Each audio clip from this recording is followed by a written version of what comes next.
Bueno, muy buenas tardes a todos y todas. Gracias por aguardar esta media hora adicional que le sumamos al cronograma inicial. Bienvenidos y bienvenidas al mejor panel del Congreso Productivo Bonaerense.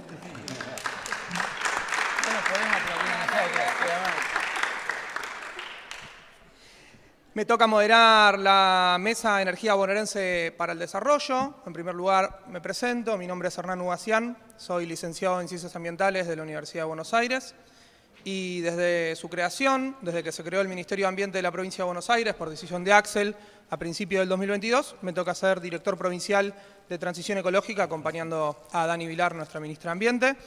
Agradecer primero a Roberto y a Fede Agüero, subsede de Ciencia, por la invitación a que modere este evento, esta actividad, este panel tan interesante. Y arranco, antes de presentar a cada uno de los oradores, planteando algunas cuestiones medio generales, algunos trazos generales sobre la temática que abordamos también desde el Ministerio, de manera muy breve. Y bueno, vamos a hablar ahora justamente sobre energía en la provincia de Buenos Aires, en un contexto naturalmente de crisis ambiental que bueno, ya todos y todas conocemos, más allá de que algunos pocos en el mundo todavía se reducen a creer. ¿Y por qué discutimos sobre energías? ¿Por qué podríamos pensar en la dimensión de las energías renovables? Ahora nuestros oradores y especialistas lo van a ir desarrollando un poco. Bueno, creemos que desde el Ministerio de Ambiente la crisis ambiental se aborda en distintas latitudes y longitudes desde diferentes paradigmas. Puntualmente, desde la provincia de Buenos Aires, por decisión de nuestro gobernador y de nuestra ministra, decidimos abordar la problemática ambiental desde una perspectiva propia, de un paradigma que le denominamos desde el ambientalismo popular.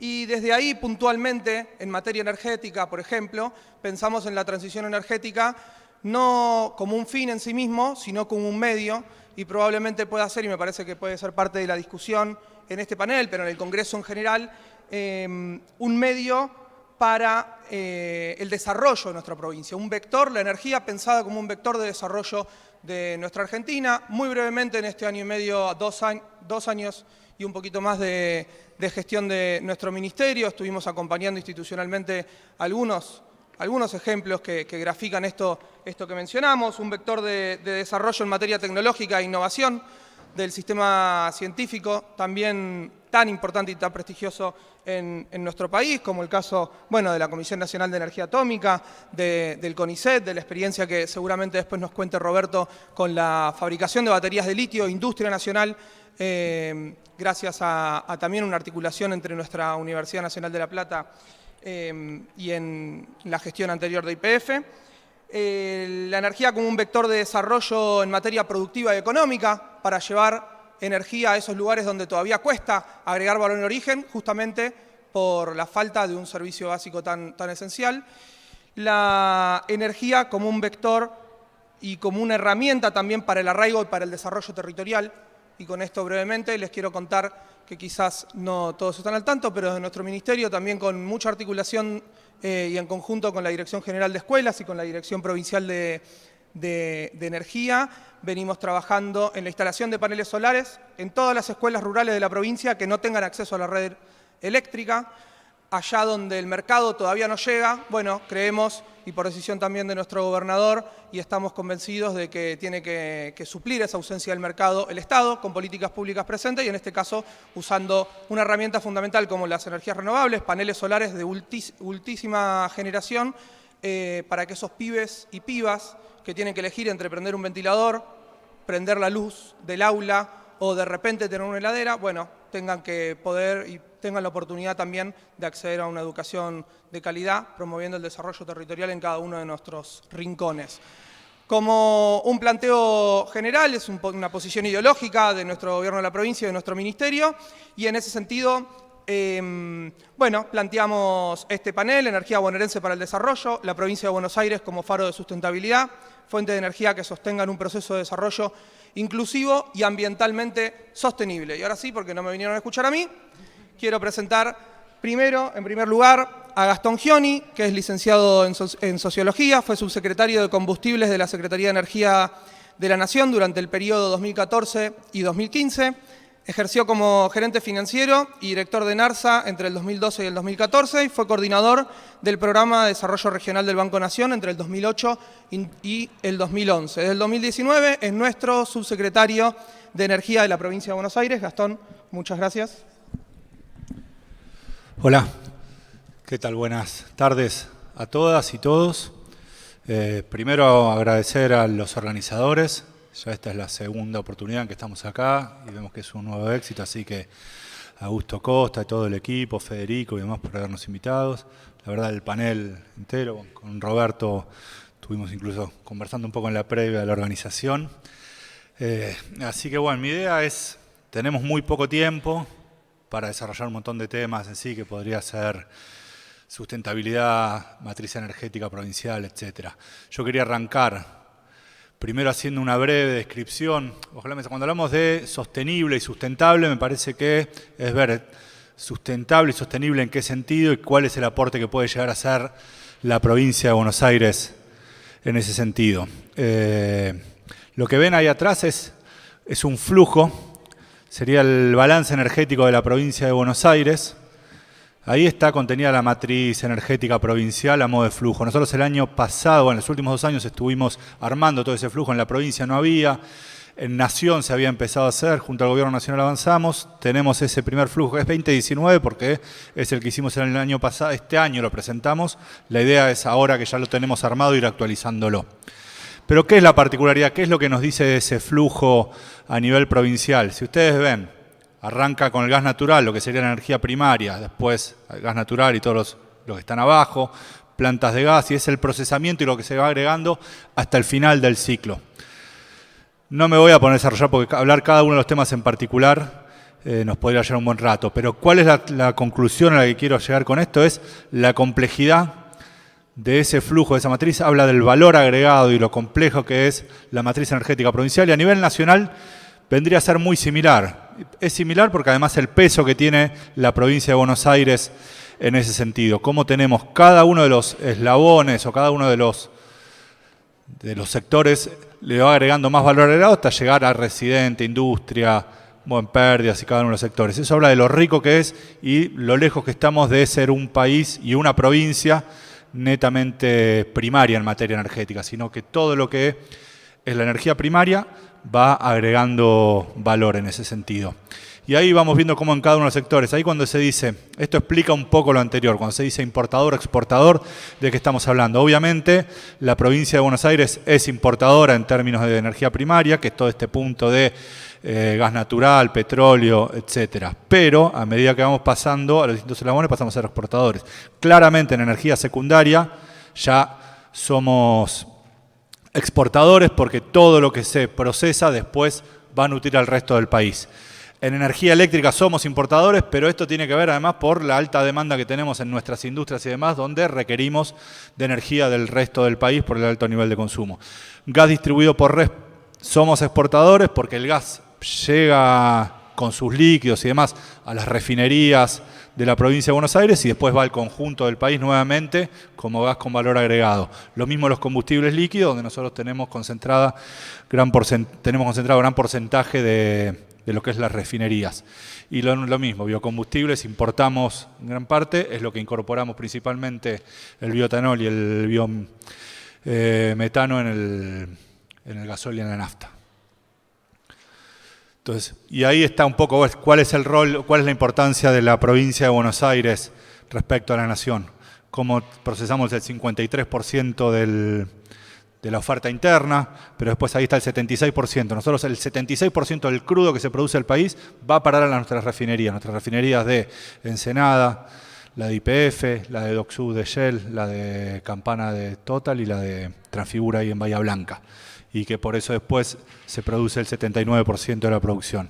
Y después, bueno, no voy a ir viendo cada uno, pero ahí van teniendo lo que me parecía era importante eso, ver el rol y la importancia que tiene la provincia de Buenos Aires, no solo en la matriz energética, sino en una matriz mucho más compleja, donde incluye la industria, incluye las residencias, incluye la petroquímica, etc.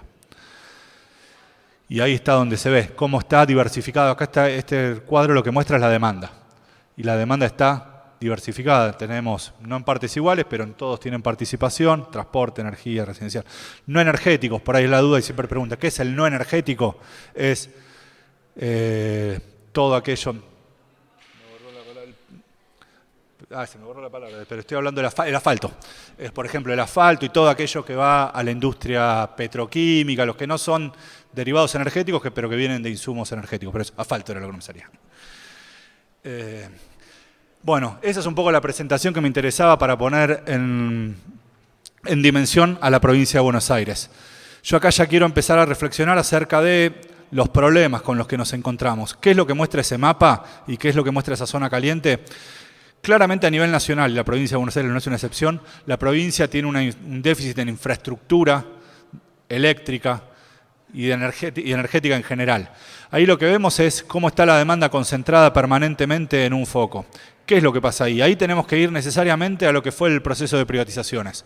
En las privatizaciones se le asignó a la propia demanda llevar adelante las obras de transporte de energía eléctrica. Esto es, que sea la demanda la que invierte y que sea la demanda la que pueda ir pagando esas inversiones. En los hechos eso no fue pasando, la demanda siempre está muy por debajo. ¿Y qué es lo que tenemos hoy en día? Un sistema de infraestructura que la zona más caliente, digamos, la de mayor demanda, es la zona donde vemos las zonas industriales, todo lo que es el AMBA, zona norte y un poco la zona sur. Permanentemente, cuando hay una necesidad de inversiones, en cuanto hay algo de fondos, esos fondos van a parar a esa zona. ¿Qué pasa? Eso vuelve a crecer rápidamente porque las industrias se siguen instalando en ese lugar y vos no podés llevar adelante inversiones en el resto de la provincia porque no tiene una demanda tan restringida, no hay tantos proyectos a la espera y vos lo que hacés es cristalizás una situación de desigualdad en términos regionales. Nosotros si vemos ahí cómo está armada la red eléctrica y refleja un poco lo que es el mapa anterior, esa es la red. ¿Qué es lo que pasó? ¿Qué es lo que se hizo dado que las propias distribuidoras y transportistas no hacían las inversiones? En la provincia de Buenos Aires se creó un agregado tarifario que es el agregado que debería llevar adelante esas inversiones en obras de transporte. Nosotros cuando llegamos identificamos un listado casi de 40 obras que necesitamos hacer en línea de 132. El flujo en ese momento de fondos con los que contábamos con ese agregado tarifario nos llevaba casi 36 años para poder llevar adelante cada una de esas obras. Eso explica de nuevo la situación esta, el mapa la imposibilidad de llevar adelante eso. Nosotros lo que empezamos desde la provincia, aparte hacerlo el sector privado. Nosotros desde la provincia lo que empezamos, ya contábamos con un financiamiento internacional, que el gobierno de Vidal no había avanzado, es avanzar por lo menos en las 3 primeras obras. Estamos hablando de un plan de inversiones de casi 700 millones de dólares, nosotros al menos ya contábamos con los primeros 100 millones para hacer entre eso te alcanza para 4 o 5 de las obras más urgentes. Pero el resto hay que seguir haciéndolas. Nosotros estamos en un banco de proyectos, pero no hay manera de resolver esto con el actual marco regulatorio y ni que hablar con esto que es la palabra de moda en el actual gobierno, que lo hagan los privados.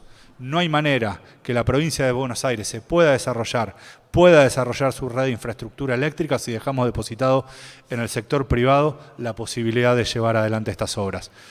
Transportistas que además no tienen en el propio marco regulatorio la responsabilidad de hacerlo, se lo tiene que dar el distribuidor hecho para que después el transportista tan solo la opere y la mantenga. No tiene responsabilidad alguna para invertir en esa red. ¿Qué pasa también? Y esto, volviendo al tema de lo sustentable, otro de los problemas, y acá el impacto ambiental es muy grande de no tener una red de infraestructura como esa, es que en todos los puntos que ustedes ven, nosotros ahora tenemos que sustituir ese déficit de infraestructura de transporte eléctrico por generación forzada, son las pequeñas unidades de combustible líquido que tenemos en el conjunto de la provincia para suplir todo esto. Las obras que estamos priorizando son las que vayan reemplazando, o sea, en cada uno de los lugares. Y de nuevo, si miran dónde es donde más hay, en el lugar más relegado y con menor cantidad de obras de infraestructura eléctrica. Lo que estamos haciendo es que cada una de estas obras pueda empezar a suplir y sacar todo lo que son generación térmica a combustibles, que como ven ahí, por cada mega nosotros tenemos casi, ese número está mal, lo corregí en la versión, se ve que tiene la versión, la anteúltima, son 462 los megas que tenemos hoy en la provincia de generación forzada. Por cada mega que reemplazamos de esta generación nos ahorramos 310 toneladas de CO2. Entonces, bueno, esto es un poco, no termino acá, tan solo quería mostrar esto, sobre la base de eso quería ponerme a reflexionar al respecto. Nosotros tenemos un claro déficit de infraestructura en lo que nos compete a nosotros como provincia es la infraestructura eléctrica, pero también podemos ir sobre gas, etcétera, etcétera. De ahí el gasoducto Néstor Kirchner. Como provincia, ¿qué estamos haciendo?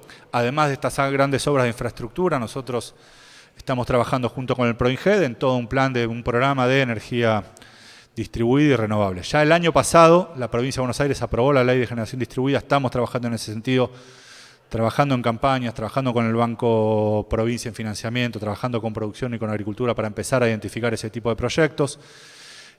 Hicimos en la isla Martín García un programa piloto, que es lo que nos permite la isla, es nosotros reemplazamos generación térmica vieja por paneles solares, más batería, más un sistema diésel bastante más eficiente. Además de eso, bueno, renovamos la red, pusimos tanques de calefacción solar, etcétera. Como eso tiene la particularidad, es en una isla, no es a escala, pero nos sirve como primer desarrollo. En el mismo sentido, hoy estamos armando, nosotros ya en la provincia de Buenos Aires tenemos 28 parques solares instalados, ahora estamos pronto a inaugurar otros 2, que estos 2 tienen la particularidad, son en Saladillo, tienen la particularidad de trabajar con baterías. Estos, ¿cuándo se eligen y por qué se eligen este tipo de parques? Son parques que están en punta de línea, en zonas que vos decís, bueno, lo que correspondería hacer ahí seguramente es una línea de 33 o algo mucho más fuerte.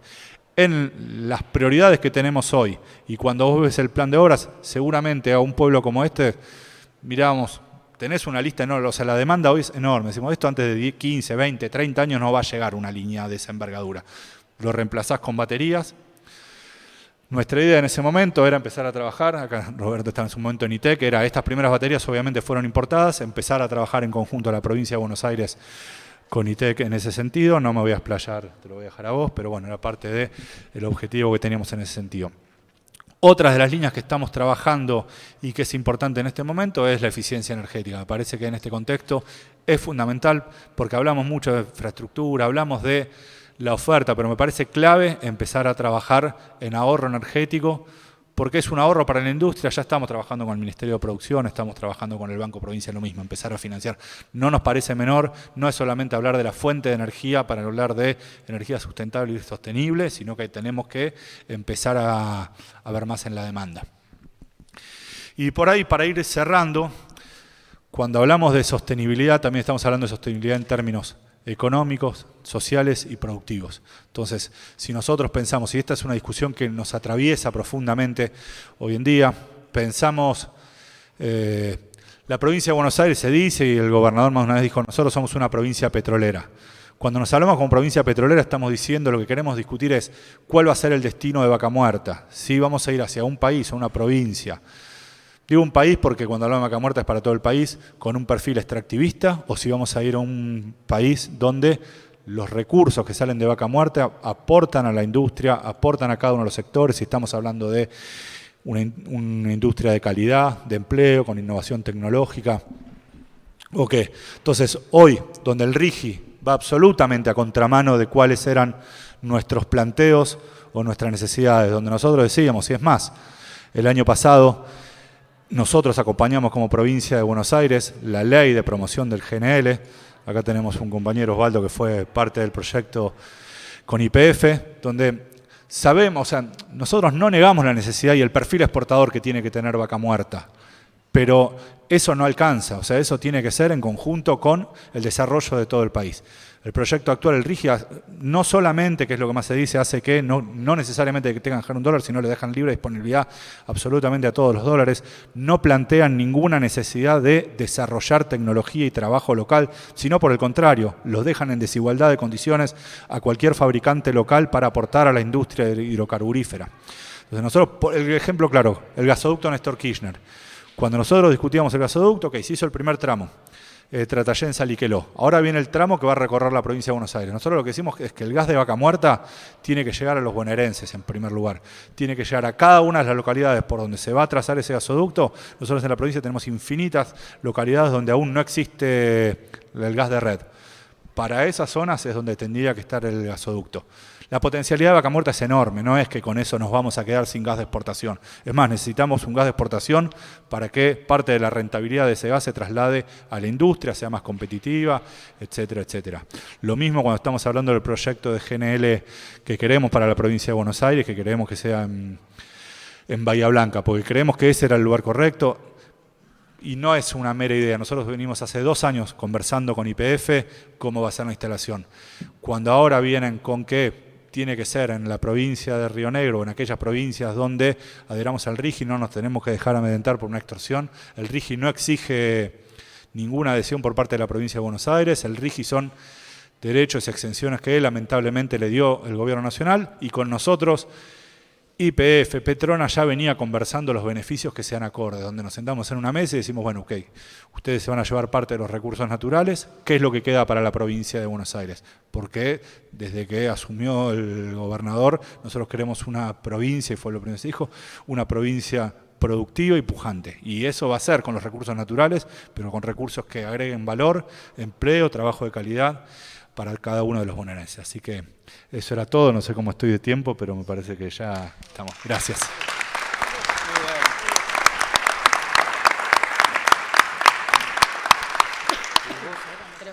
Bueno, muchas gracias, Gastón. Nos trajo los números del balance energético provincial y también por poner en discusión, ¿no?, estas limitaciones y desafíos que tenemos en torno al sistema energético en nuestra provincia de Buenos Aires.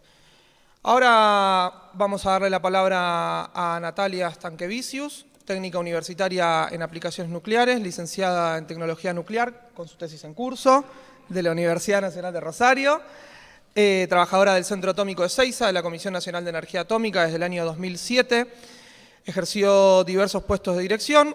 Hasta mayo fue gerenta del área de producción de radioisótopos y aplicaciones de la radiación y actualmente es asesora de la gerencia de reactor multipropósito RA3, responsable de puesta en marcha exitosa en el 2022 de la planta de producción de radioisótopos en Mumbai, India, proyecto desarrollado entre la Comisión Nacional de Energía Atómica y el INVAP, experta técnica convocada por el Organismo Internacional de Energía Atómica, ha sido partícipe de la reactivación de la Comisión Binacional de Energía Nuclear Argentina-Brasil, miembro fundadora del colectivo de mujeres trabajadoras de ciencia y tecnología Las Curie. Creo que algo sabe de energía nuclear.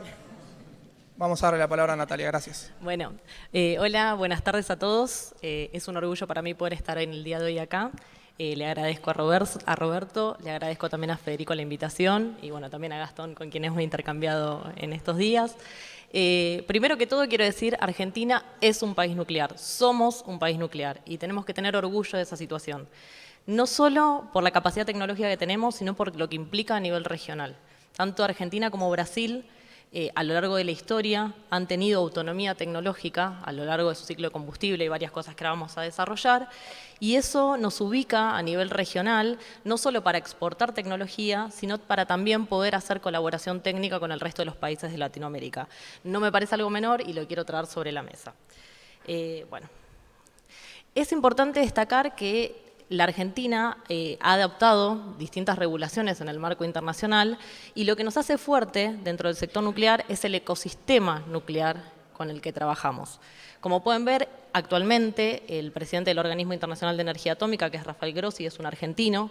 Eso es una situación destacable, digamos, para tener presente. Y lo que también es importante es el rol que tiene la ABAC, que es un ente regulador entre Argentina y Brasil para lo que es la parte de salvaguardia internacional en materia regulatoria del control de uranio, que nos ha permitido tener determinadas características entre los dos países para poder controlarnos mutuamente y de esta forma sostener una mirada de no proliferación nuclear y a la vez también poder sostener nuestro grado autónomo. Hay todo un capítulo que se puede hablar sobre salvaguardias, pero no es la materia del día de hoy, así que voy a pasar más que nada a lo que nos compete. En el caso de lo que es el sector nuclear, y esto sí lo traigo a colación, porque en general cuando uno habla del sector nuclear, lo primero que piensa es Chernóbil, esto es en el imaginario colectivo, es lo que hay. Es importante destacar que la Argentina hace muchos años tiene, bueno, esto es fruto de la ley nuclear, con lo bueno y lo malo. Lo bueno que tuvo la ley nuclear en los años 90 fue que el organismo de regulación, que es la Autoridad Autoridad Regulatoria Nuclear, quedó apartado de lo que era la Comisión Nacional de Energía Atómica, con lo cual ahí, digamos, no tenés un contralor que es parte del mismo organismo y eso me parece que es fundamental. Bueno, luego, como pueden ver, existe lo que es Dioxitec, lo que es CONUAR, INVAP y la CONEA, que es el centro del corazón de la historia nuclear argentina. A la vez existe NASA y distintos institutos que sí los quiero remarcar porque están ubicados en la provincia de Buenos Aires, 2 de ellos y uno en Bariloche, pero todos tienen articulación con universidades nacionales. La UNSAM, la Universidad Nacional de San Martín, tiene articulación con el Instituto Sábato y con el Instituto Dan Benninson, que se encuentra ubicado en Ezeiza. Los títulos son nacionales y de la Universidad de San Martín. Bueno, a la vez también está la parte de centros de medicina nuclear, lo que es la planta industrial de agua pesada y obviamente el recorrido que tuvo el sector nuclear tuvo muchas spin-off que salieron del sector nuclear argentino, pero con una característica. En general, todo lo que fueron empresas y empresas del Estado siempre tuvieron una gran carga y por lo menos un control fuerte por parte del Estado, que es un poco lo que hoy está en riesgo y que no sabemos qué va a suceder con la nueva ley de bases, ya que la situación con NASA, por ejemplo, es distinta a lo que eran los 90 cuando se intentó privatizar, que Atucha 2 todavía no estaba en condiciones de operar y en ese momento no era económicamente tan rentable como lo puede ser hoy día.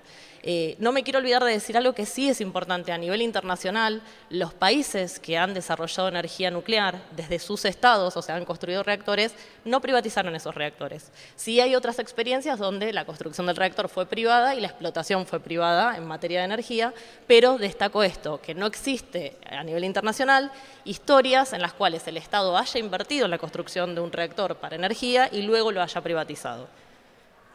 Espero que no seamos los primeros. Bueno, un pantallazo general. Podríamos hablar horas sobre todo lo que hacemos en energía nuclear, tanto en el ámbito público como en el ámbito privado. Pero es importante destacar, como pueden ver en el mapa, la concentración grande que hay en Buenos Aires. En Buenos Aires tenemos distintas, digamos, situaciones, digamos, centros de medicina nuclear y demás, pero lo más importante es que están las 3 centrales de potencia. Hay reactores de investigación y después también hay otras cuestiones como por ejemplo la planta de elementos combustibles, que eso es CONUAR, que está ubicado en el Centro Atómico de Ezeiza, y la parte de lo que es desarrollos de elementos combustibles para reactores de investigación y las mini placas que se hacen para lo que es la producción de radioisótopos, que se lleva a cabo en el Centro Atómico Constituyente, que está ubicado al ladito del INTI.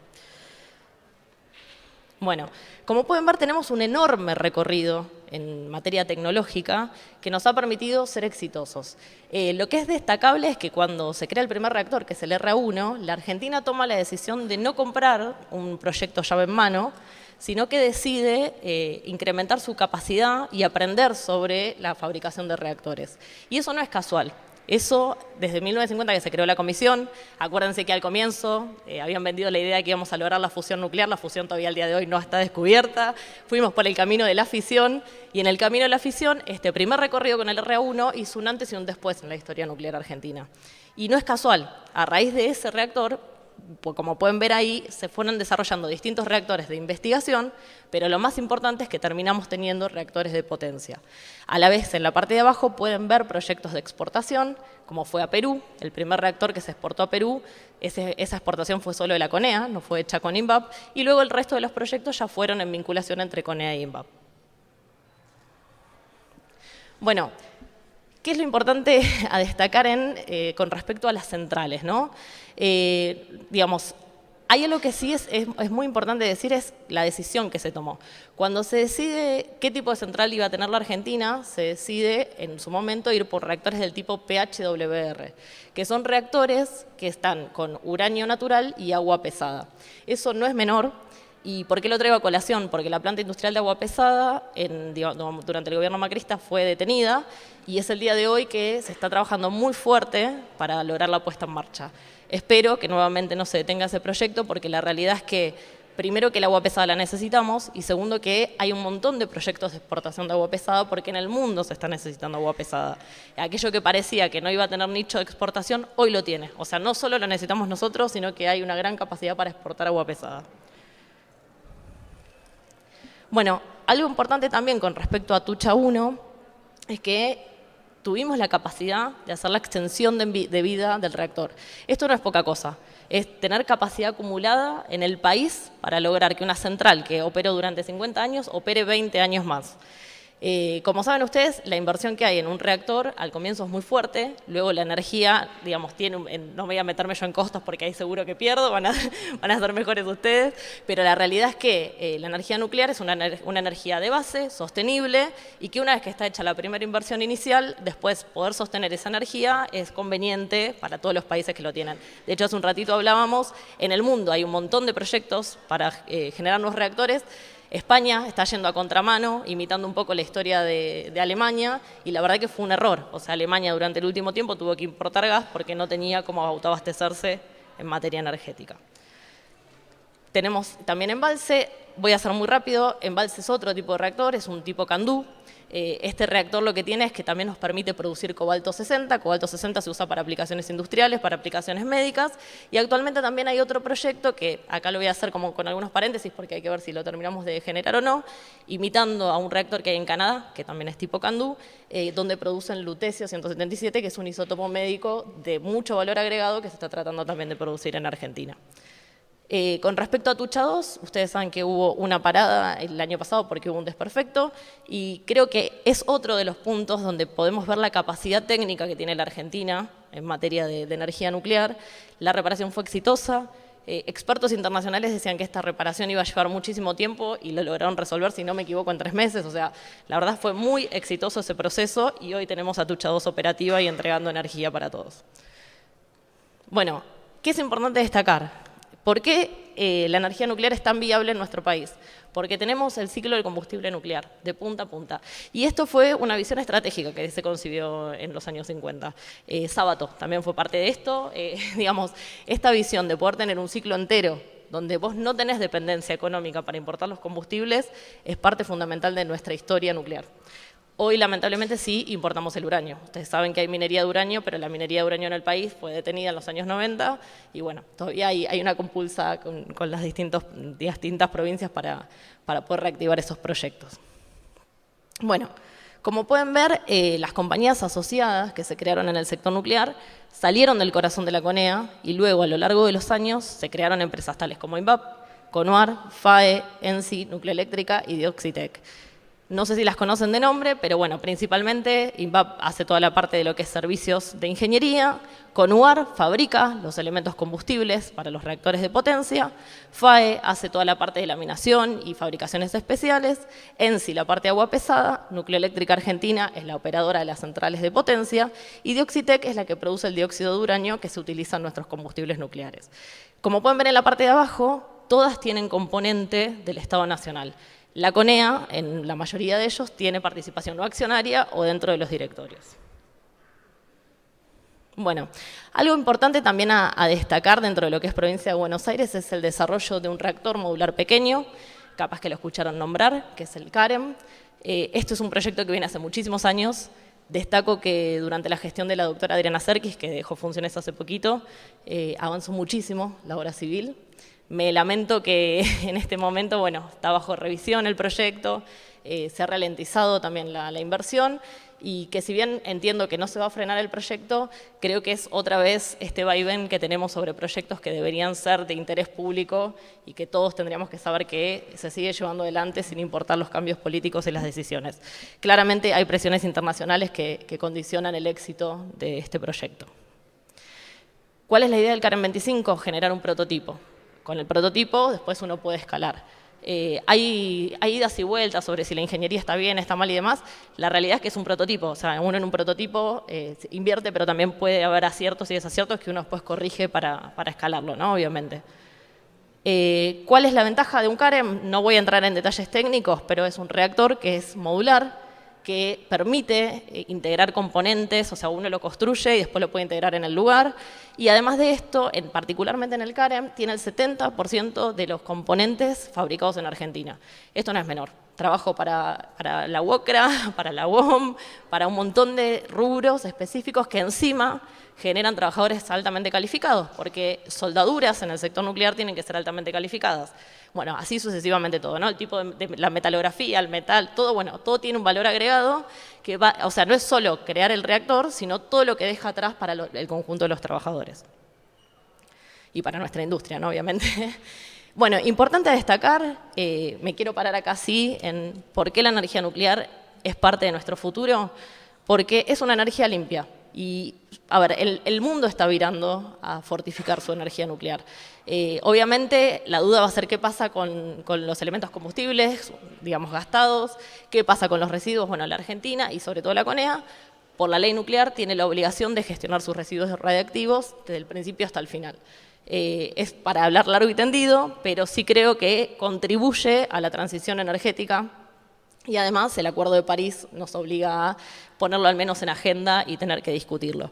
Es importante también decir, y en eso yo no soy especialista, creo que acá Roberto va a saber más, toda la parte de lo que tiene que ver con hidrógeno rosa, también los reactores aportan a la creación de hidrógeno rosa, y es un capítulo que me parece que nos merecemos explorar. Un pantallazo chiquitito, hay un documento muy interesante de la ANEA, o sea, no es nuestro, sino que es un documento internacional. Eso no es que le da más valor agregado, pero digo, es una contraparte analizando qué sucede con este tipo de proyectos, donde analizan distintos puntos, ¿no? Cadena de suministro, financiamiento, licenciamiento, sitios y combustibles. Bueno, nuestro proyecto, como lo van a poder ver ahora, está muchísimo más avanzado que el resto de los proyectos del mundo. Y si me detengo particularmente en el de Estados Unidos, fíjense que la parte que tiene desarrollada, que es el dibujito que está hacia la derecha, es toda la parte de compromisos. O sea, tienen muy buenos acuerdos comerciales, pero el resto de los puntos no están tan avanzados como el nuestro. Esto es importante destacarlo, porque hay una puja internacional por quién llega primero a desarrollar este tipo de reactores. No es menor. Hay un nicho, no solo para fortalecer la energía nuclear, sino que es un nicho de exportación de alto valor agregado, y bueno, el que llegue primero, corona, la realidad.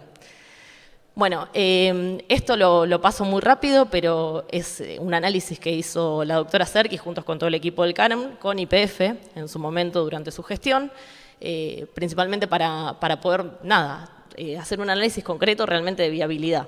Y destaco algo que me pasó en una charla que me tocó dar en Colombia, que hay mucho interés de las petroleras también por este tipo de reactores.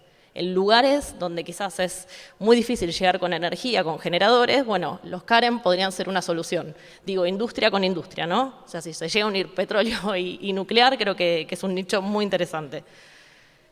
Por último, ¿qué es el proyecto RA10 y por qué lo traigo? No tiene nada que ver con energía, pero sí tiene que ver con reactores. Estamos en este momento con un proyecto muy avanzado, que si todo sale bien, en el 2026, empezaría su puesta en marcha, es la imagen que ven arriba. Es un reactor multipropósito, cuyo principal objetivo es incrementar la producción nacional de radioisótopos por fisión, la producción de molibdeno. 99 abajo está el reactor RA3, que es donde actualmente producimos, y trae un montón de proyectos asociados. Este proyecto, a diferencia del CAREM, si bien viene con un poquito más lenta, digamos, la proyección de este año, ha recibido incluso fondos que son del CAREM para que este proyecto siga continuando. Bueno, lo ideal sería que los dos proyectos tuvieran el presupuesto que corresponde, pero bueno, no estoy contando nada nuevo. En lo que son organismos nacionales tenemos prorrogado el presupuesto del año 2023 con la inflación que hay. No tengo que contarles mucho, creo que la mayoría conoce de lo que estoy hablando. ¿Qué es importante de este proyecto? Que tiene un montón de otros proyectos asociados. Los dejo simplemente listados porque, digamos, no me parece que sea materia de la charla, pero sí es importante decir que hay distintos puntos, como por ejemplo la parte del laboratorio de bases de neutrones, que va a permitir ser un lugar de referencia a nivel internacional. Por último, ¿qué quiero dejar como idea? Lo que les dije antes, la energía nuclear es una energía de base que permite diversificar la matriz energética, que reduce las emisiones de gases invernaderos.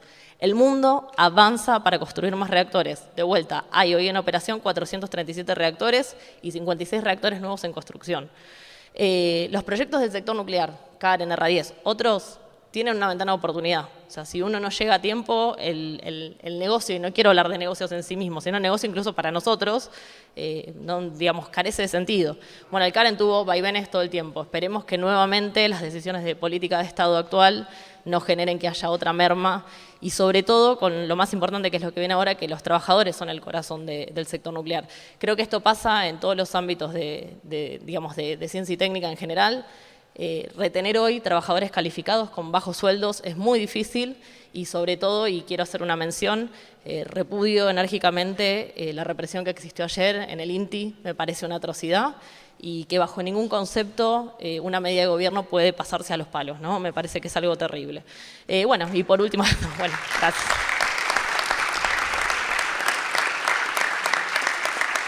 Muchas gracias.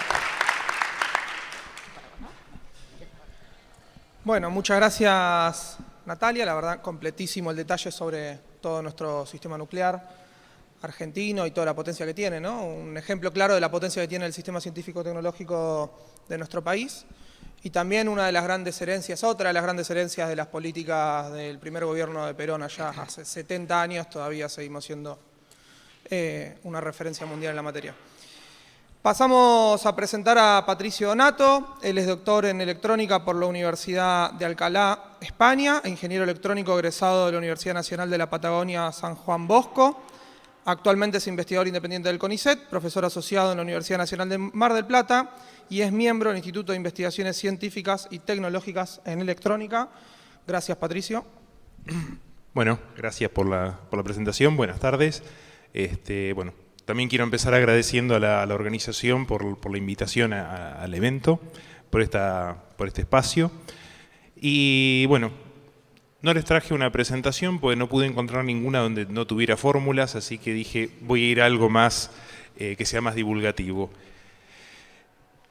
Un poco a colación de lo que presentaron acá mis compañeros de mesa antes, presentaron un poco cuestiones energéticas, cuestiones de generación, de balances energéticos, etc. Gastón introdujo por ahí la palabra eficiencia en un momento, que la voy a retomar ahora. Como para empezar, yo quería plantear el escenario energético más allá de la provincia. Acá el evento, si bien es provincial, esto trasciende a la provincia, es una problemática ya nacional y hasta mundial. La problemática energética, el escenario que tenemos hoy en día es que la demanda de energía crece en forma sostenida desde hace un siglo, ¿sí? Salvando breves interrupciones por sucesos particulares, como pudo ser la pandemia, por ejemplo, que llevó a la paralización de algunos sectores económicos y bajó la demanda. El crecimiento ha sido constante y de hecho la Agencia Internacional de Energía pronostica un 1% de aumento anual de acá a 2050, ¿sí? Entonces claramente necesitamos más energía, ¿sí? Nuestra sociedad cada vez demanda más por una cuestión de que cada vez hay más gente que se incorpora al consumo y porque cada vez tenemos más dependencia de un montón de aparatos eléctricos, etcétera, que necesitan esa energía, ¿bien? Ahora bien, por otro lado tenemos el problema ambiental, ¿bien? Mucha de esa energía, de ese crecimiento de la demanda fue bancado con combustibles fósiles históricamente. Y ahora estamos tratando de deshacer o mitigar ese camino yendo hacia las energías renovables, ¿bien? Las energías renovables también plantean un desafío, ¿sí? Porque a priori se caracterizan por ser intermitentes, ¿sí? No nos pueden garantizar la energía en el momento que la queremos, ¿sí? A veces la energía está cuando no la precisamos y a veces cuando la precisamos no está, ¿bien? Entonces ahí tenemos un problema para administrar una energía que a priori es impredecible a largo plazo, ¿bien? Bueno, acá es donde entra el concepto que yo quería presentar, por lo menos desde el punto de vista eléctrico, que es el paradigma de las redes eléctricas inteligentes, ¿sí? Que, digamos, da vuelta un poco el problema y dice, bueno, es cierto que tenemos que generar más para satisfacer la demanda, pero también podemos trabajar sobre la demanda para hacerla más eficiente, más racional, para gastar lo que realmente hay que gastar y no desperdiciar, ¿bien? ¿Qué son las redes eléctricas inteligentes? Más allá de la definición de manual que pueda aparecer en alguna normativa y demás, la podemos definir como una red eléctrica que integra dispositivos de tecnologías de la información y comunicaciones, o sea, digamos, elementos de sensado, elementos de comunicaciones, elementos de procesamiento de señales de información, ¿sí? Digamos que incorpora dispositivos en todos los niveles que tienen la capacidad de registrar, de actuar, de comunicarse e incluso de tener, entre comillas, un mínimo de inteligencia. Cuando llamo inteligencia me refiero a que puedan tomar alguna decisión en forma autónoma, ¿sí? A eso le sumamos todo lo que es generación distribuida, en donde ya nuestra red eléctrica tradicional, que era jerárquica y que veníamos desde el generador, transmisión, distribución, usuario, ahora tiene generadores en otros niveles y la energía ya fluye en dos sentidos, ¿sí? Una red eléctrica más compleja. Y para agregarle un poquito más de complejidad, podemos decir que una red eléctrica de inteligencia también integra unidades de almacenamiento, ¿sí? O sea, ya introducimos el concepto de poder almacenar energía para usarla cuando la necesito y no cuando no la quiero, ¿sí? Pero no desperdiciarla, ¿bien? Bueno, eso es un poco el paradigma de las redes eléctricas inteligentes. Este es un concepto que surgió a principios de este siglo y se ha ido desarrollando en forma un poco despareja o desigual en el mundo, pero es claramente una tendencia ya consolidada en los países desarrollados y de a poco va llegando a, a los países en desarrollo. Bien.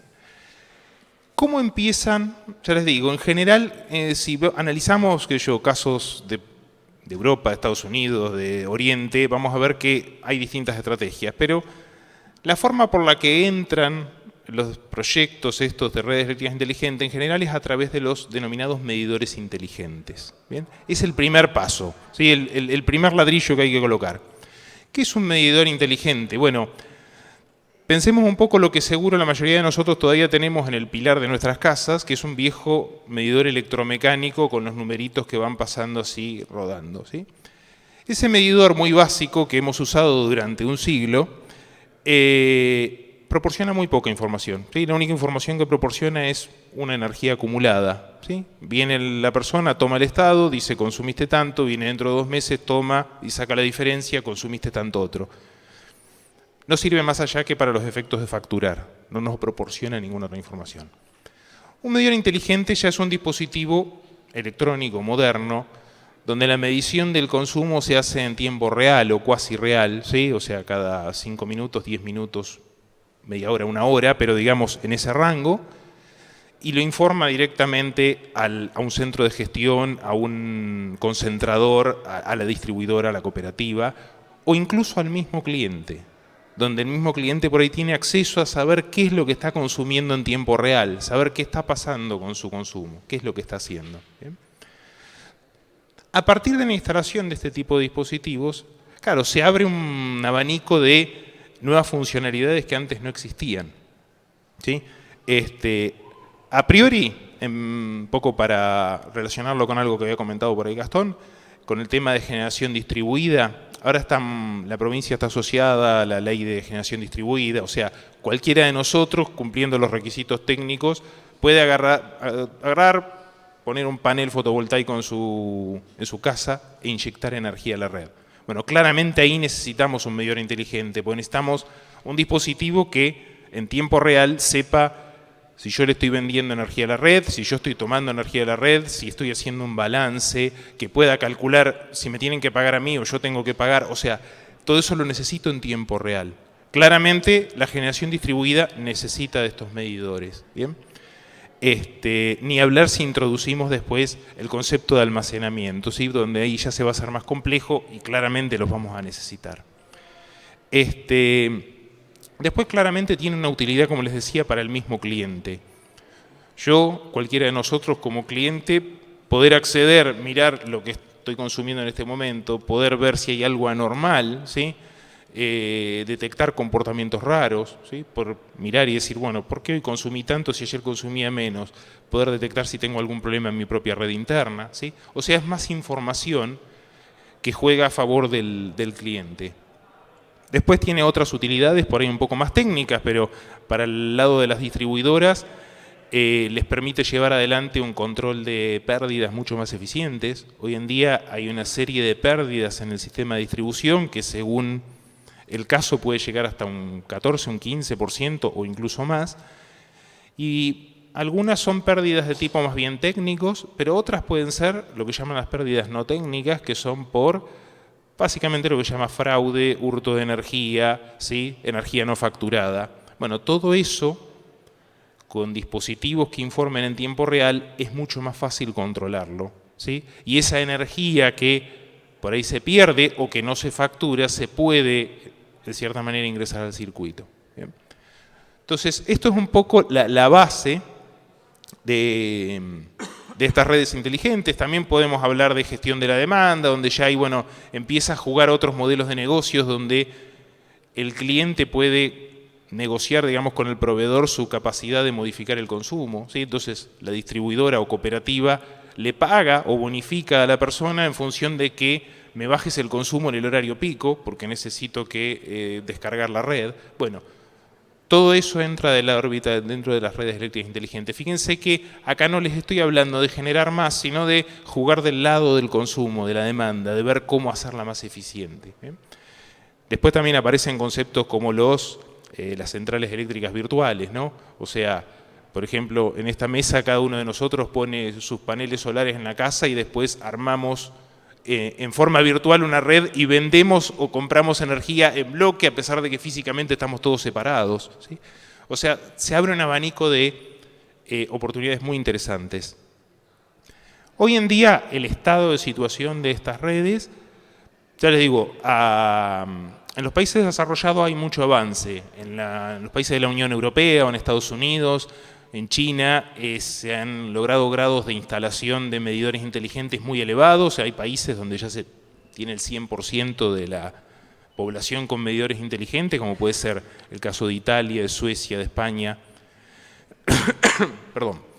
En Argentina tenemos algunos proyectos pilotos que en su momento han tenido cierta prensa o publicidad, como es el caso de Armstrong en Santa Fe, Salta, General San Martín en Mendoza, Centenario en Neuquén, etc. Pero después también hay un montón de despliegues que no tienen mucha prensa porque se han hecho, digamos, a pulmón por muchas cooperativas o pequeñas distribuidoras que se han hecho en pueblos o lugares del interior, donde se han hecho estos despliegues de medidores, más que nada para agilizar temas de facturación o de corte o reconexión de servicio a distancia en forma remota, ¿bien? Bueno, ahí hay como un esfuerzo un poco descoordinado que por ahí está requiriendo cierta guía o cierto apoyo como para optimizar su despliegue, ¿bien? ¿Qué oportunidades y desafíos nos traen las redes eléctricas inteligentes insisto, acá lo hablo a nivel provincia, pero esto lo puedo extrapolar a todo el país, ¿no? Hay oportunidades de desarrollo a nivel nacional, provincial, de dispositivos, de hardware, ya les digo. Las redes eléctricas inteligentes involucran muchos dispositivos para medir, para comunicar, para almacenar información, para procesar. Hay oportunidades y de hecho me consta que acá incluso a nivel local hay un desarrollo hasta de un medidor inteligente hecho por emprendedores locales, ¿no? Eso como una muestra, no más, debe haber más.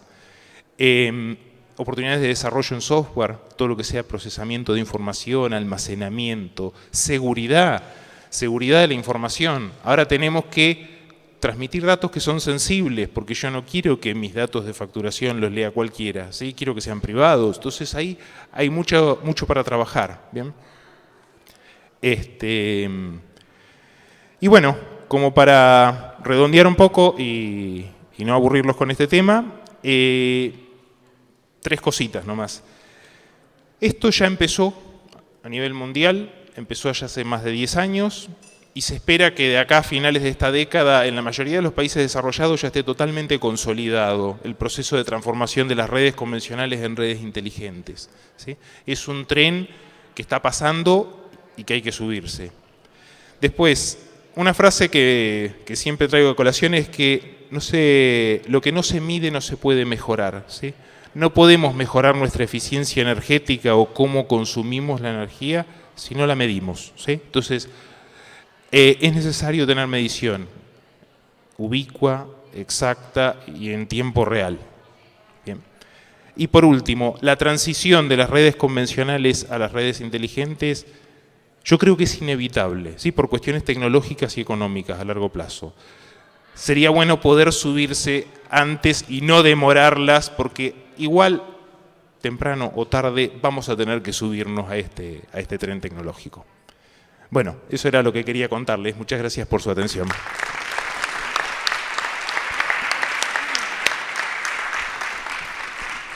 Bueno, muchas gracias, Patricio, por traernos este concepto y desarrollarlo sobre redes eléctricas inteligentes y las oportunidades y los desafíos que tenemos acá en nuestra provincia y también para implementar políticas de manera articulada para el desarrollo de estas nuevas tecnologías.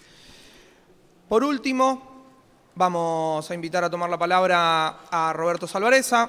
Roberto es doctor en bioquímica de la Universidad de Buenos Aires e investigador superior del CONICET. Tiene una destacada actuación científica en el área de la fisicoquímica, en particular en electroquímica y nanotecnología. Fue director del Instituto de Investigaciones Fisicoquímicas Teóricas y Aplicadas en el 2010, presidente del CONICET entre el 2012 y 2015, diputado nacional por la provincia de Buenos Aires y vicepresidente de la Comisión de Ciencia, Tecnología e Innovación Productiva de la Cámara de Diputados de la Nación entre el 2017 y el 2019. Ministro de Ciencia, Tecnología e Innovación de la Nación entre diciembre del 2019 y septiembre del 2021. Acabo un insert personal. Mejor ministro de Ciencia y Tecnología de la Nación de la historia de la República Argentina.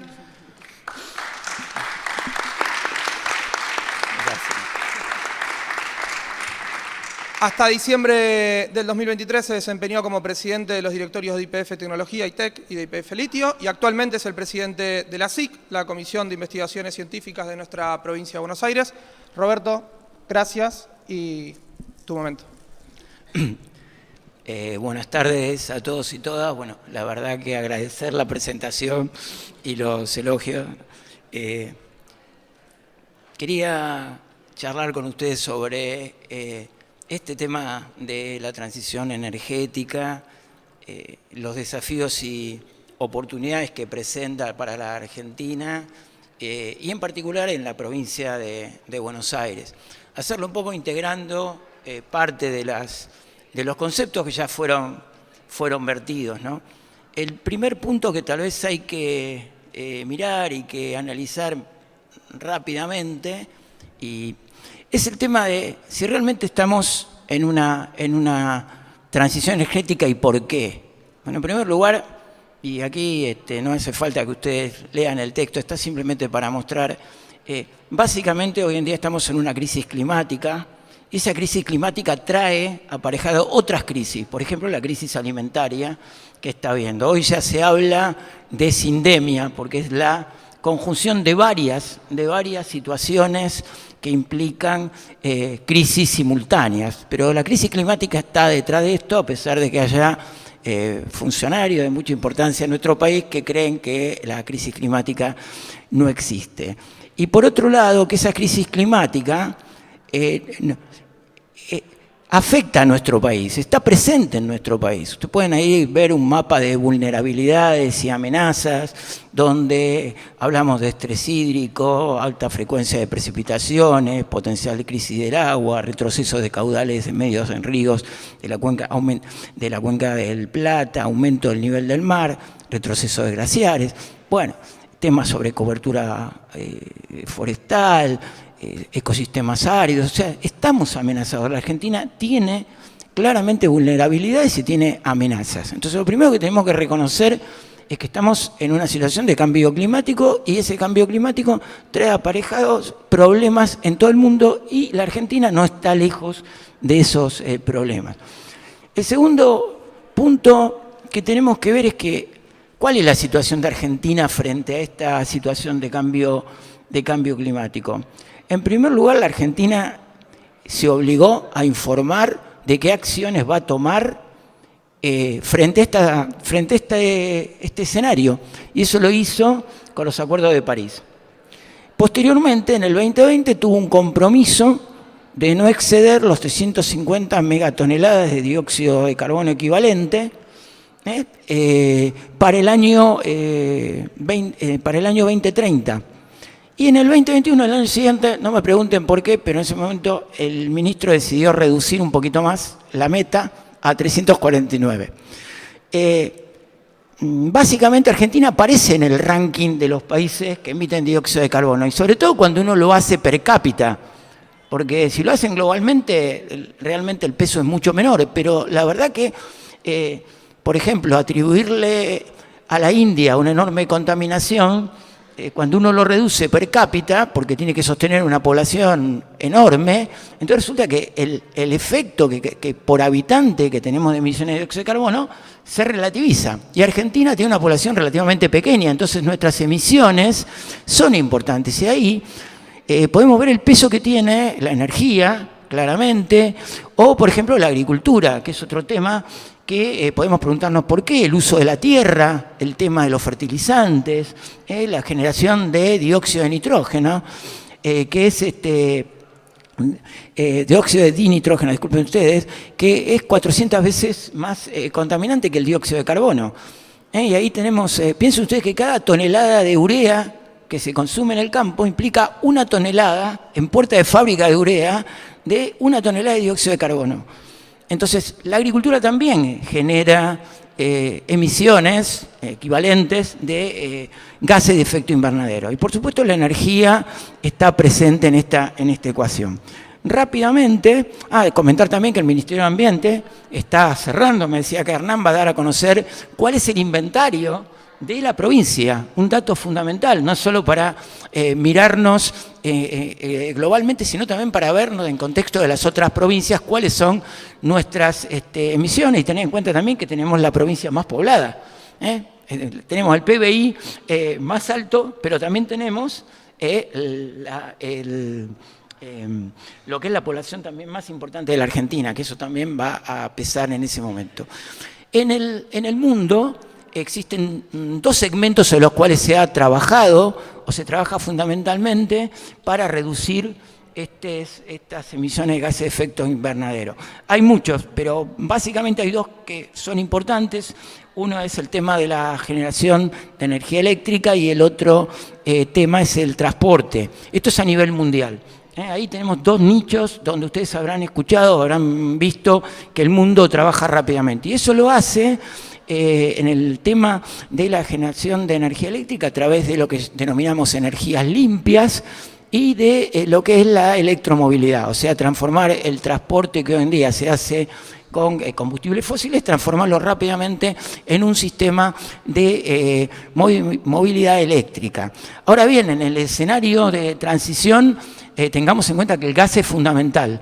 Y esto también cuando uno habla de Vaca Muerta, hablamos de la importancia que tiene de Vaca Muerta, el gas es muy importante, es, le diré a ustedes, de los combustibles fósiles, el que menos contamina frente a los otros actores. El carbón es el que más contamina. Entonces pensamos que todo este fenómeno que estamos hablando de transición energética que se va a llevar adelante ocurre en un escenario donde también se siguen consumiendo combustibles fósiles. Eso se ve claramente en la siguiente transparencia, donde vemos que el mundo aumentó el consumo de combustibles fósiles, pero también aumentó el componente de energías limpias. O sea que todo este escenario ocurre en forma simultánea. Se sigue consumiendo combustibles fósiles, pero las energías limpias, entre las cuales no puse aquí la energía nuclear, porque sabía que Natalia iba a hablar y no quería superponerme con ella, pero aquí también pesa las componentes de energía nuclear.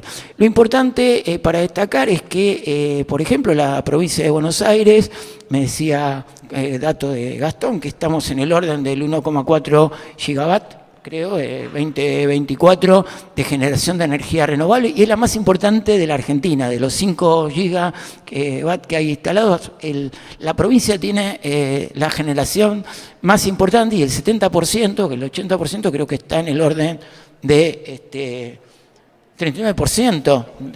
39%. Fíjense ustedes, sí hay un 70% más o menos de eólica, ¿no? Dentro del... Sí, la provincia de Buenos Aires tiene el 39% de todo el eólico, le sigue Chubut con 33%. Bueno, y dentro de la generación de la provincia, el 70% entiendo que es aproximadamente eólico. Entonces, vemos la importancia, y acá hay que destacar ahí el trabajo del Proinged con la Subsecretaría de Energía, que son los que están impulsando el desarrollo en materia de energías renovables, eficiencia energética, con un financiamiento de proyectos y obras impulsados por el Ministerio de Infraestructura y el Foro Regional Eléctrico de la provincia de Buenos Aires.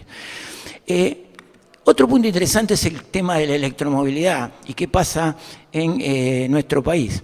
Si uno mira la producción de vehículos eléctricos en Brasil, México y Argentina, tomemos el 2022, que son los datos que tenemos, pero también en 2023 están datos que son muy similares, podemos ver que los vehículos eléctricos que se venden en Latinoamérica son insignificantes en comparación con la producción de vehículos que tiene la región. La industria automotriz argentina es importante, la industria automotriz de México es muy importante, la de Brasil también lo es.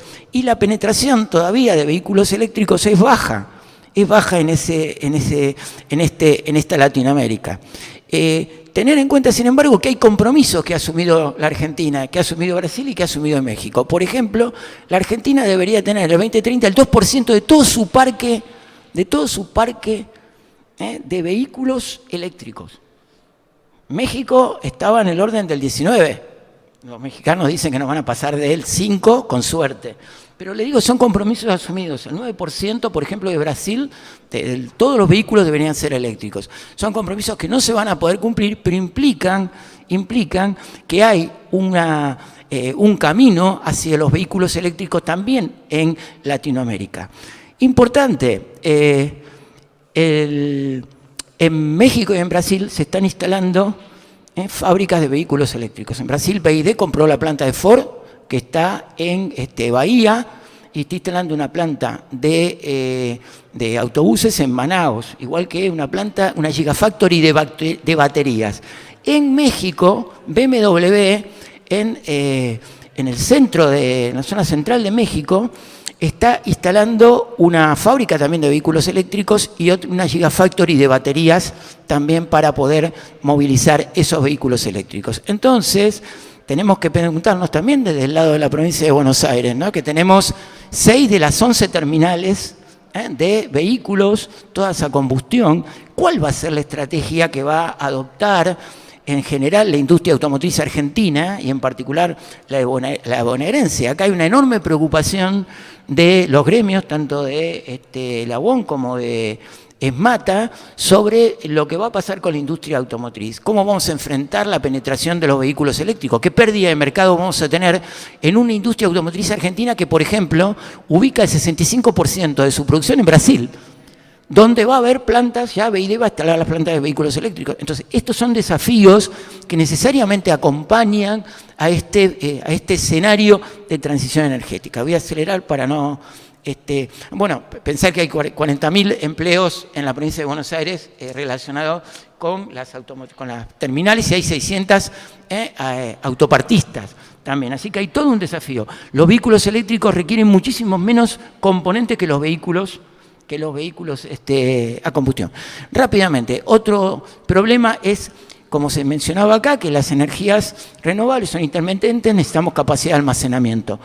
Por lo tanto, es importante, y hoy la tecnología son las baterías de iodo-litio. El otro segmento es que el transporte eléctrico, querramos o no querramos, se maneja con baterías, y esas baterías también, hoy en día la tecnología son baterías de iodo-litio. Lo mismo pasa con motos eléctricas y bicicletas. ¿Qué se requiere? Y acá un punto que quería comentar rápidamente.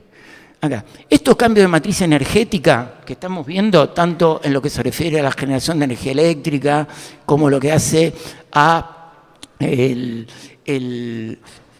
la electromovilidad, implican enormes transformaciones tecnológicas.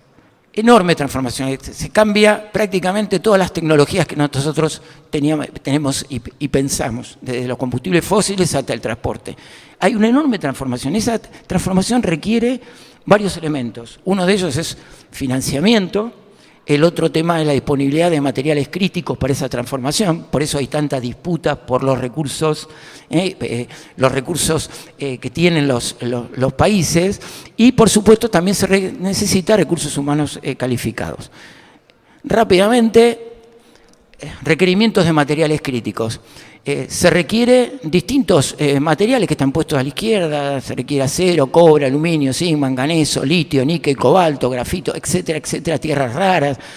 Básicamente, sobre la derecha ustedes tienen el crecimiento que se va a necesitar de esos insumos críticos. Y surgen algunos temas interesantes. El que más se requiere es litio, se requiere grafito, se requiere tierras raras y se requiere cobre. De esos 4 que están con estrellas son insumos que la Argentina posee. 2 de ellos, por ejemplo, el caso de grafito sintético, que se puede producir perfectamente a partir de las refinerías. Y el otro tema son las tierras raras, que por ejemplo la provincia de Buenos Aires está mirando con muchísima atención. Eso se requiere fundamentalmente para todo lo que son los motores eléctricos. No hay motores eléctricos sin esto, o sea, son requerimientos importantes. Y el cobre que Argentina tiene, el incremento de demanda es pequeño por una razón, porque hoy en día hay mucha producción de cobre, entonces la demanda extra va a ser pequeña. Pero fíjense, el litio que sí tenemos y que es muy importante, es un elemento crítico. Rápidamente, recursos humanos. Nosotros tenemos una capacidad instalada de recursos humanos en este campo muy importante. Hoy, lamentablemente, esa capacidad instalada de recursos humanos que está en instituciones que son del sistema científico nacional, como el INTI, el CONICET, como la Comisión de Energía Atómica, también con presencia bonaerense en las universidades, hoy está todo en riesgo. La Nación se retira del sistema científico y hoy tenemos que mirar desde la provincia de Buenos Aires cómo podemos hacer para que esos proyectos que estaban vigentes, como la producción de batería, la producción de materiales catódicos, cómo estos proyectos no se caigan.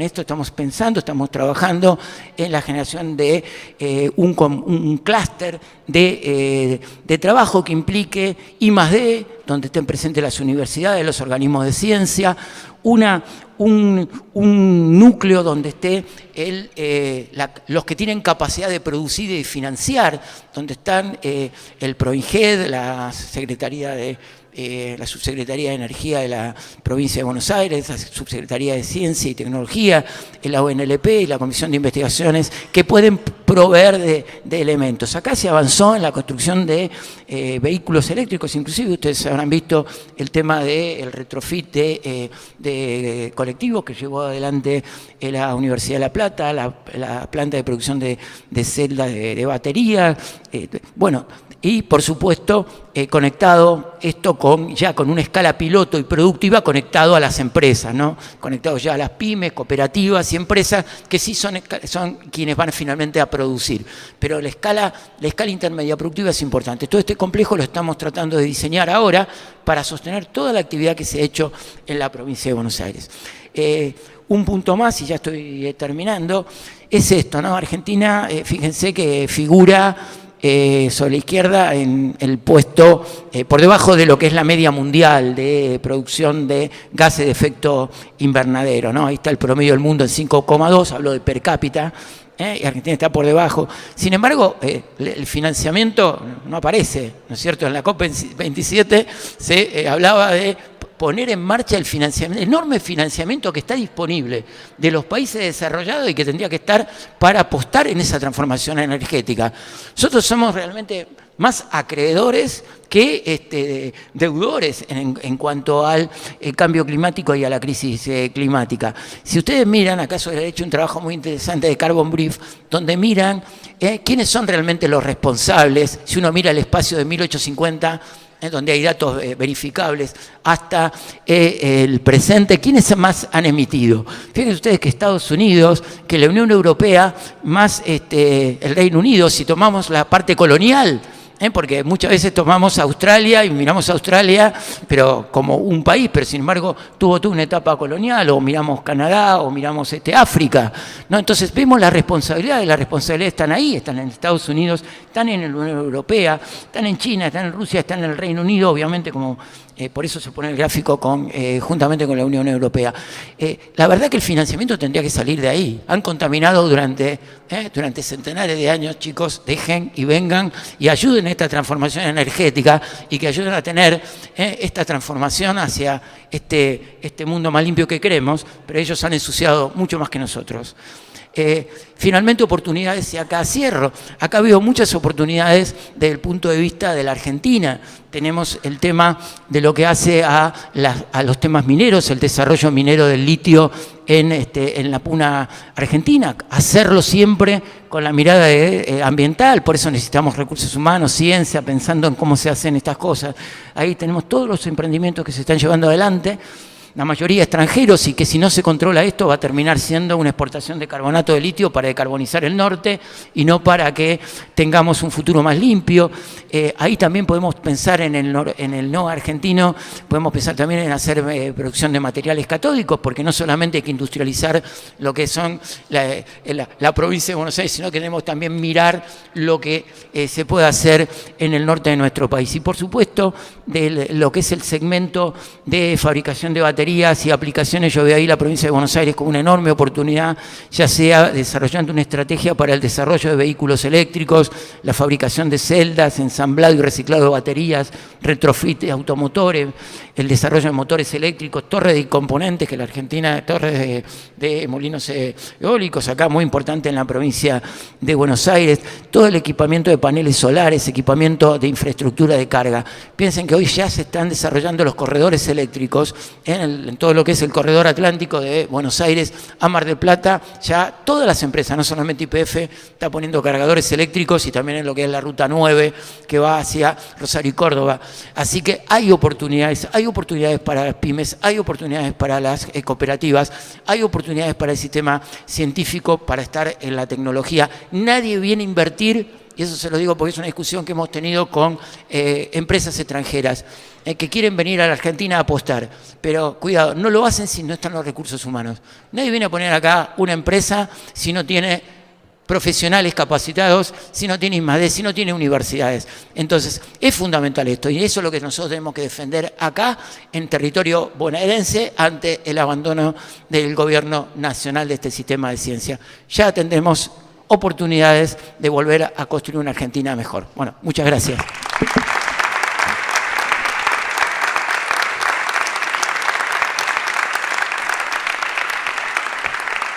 Bueno, muchas gracias, Roberto. Con ese cierre damos por finalizado entonces esta mesa de energía bonaerense para el desarrollo.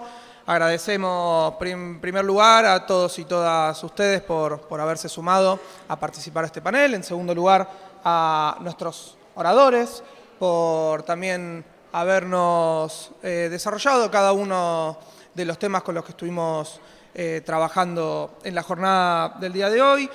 Agradecer y felicitar nuevamente a Roberto y a Federico Agüero, nuestro subsecretario de Ciencia de la Provincia de Buenos Aires, por haber organizado el panel y por estar trabajando también en general en el Congreso. Felicitar de paso también a todo el equipo del Ministerio de Producción y en particular a nuestro ministro de Producción, Augusto Costa, por la celebración de este segundo Congreso Productivo Bonaerense, e invitarlos a todos y todas a que se sigan quedando en el transcurso de la jornada de hoy para el resto de los paneles, y en el día de mañana también, que van a haber 2 tandas de paneles más y el cierre con nuestro gobernador Axel Kicillof. Así que gracias a todos y todas por participar.